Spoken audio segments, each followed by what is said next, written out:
বাংলাদেশের রাজনীতিতে বড় পরিবর্তনের আভাস। দীর্ঘ 18 বছর পর বিএনপি যখন ক্ষমতায় ফেরার প্রস্তুতি নিচ্ছে, তখনই তাদের সামনে নতুন চ্যালেঞ্জ। তরুণদের নেতৃত্বে নতুন রাজনৈতিক দল গঠনের উদ্যোগ বিএনপির জন্য অস্বস্তিকর কারণ হয়ে দাঁড়িয়েছে। আওয়ামী লীগ বর্তমানে কোণঠাসা।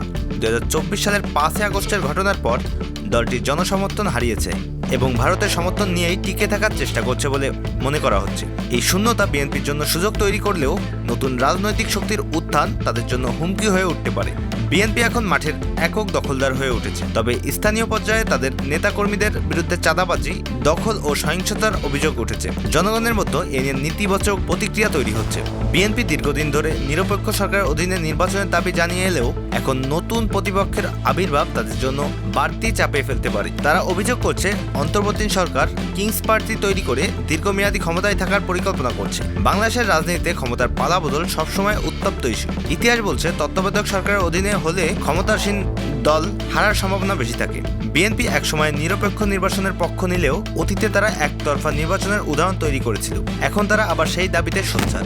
রাজনীতির মাঠে বিএনপির প্রধান প্রতিদ্বন্দ্বী আওয়ামী লীগ দুর্বল হয়ে পড়লেও বিএনপি কি আদেও জনসমর্থন ধরে রাখতে পারবে? নতুন দল গঠনের উদ্যোগ, অভ্যন্তরীণ বিশৃঙ্খলা, দুর্বৃত্তায়নের অভিযোগ তাদের জনপ্রিয়তাকে ধীরে ধীরে ক্ষতিগ্রস্ত করতে পারে। অন্যদিকে তরুণদের রাজনৈতিক দল যদি জনগণের আস্থা অর্জন করতে পারে, তাহলে বিএনপির জন্য এটি আরও বড় বিপদের কারণ হতে পারে। রাজনৈতিক মাঠে সবকিছু দ্রুত বদলায়। বিএনপি কি সত্যি বিপদে পড়তে যাচ্ছে, নাকি এই চ্যালেঞ্জ মোকাবেলা করে আবারও শক্তিশালী হয়ে উঠবে?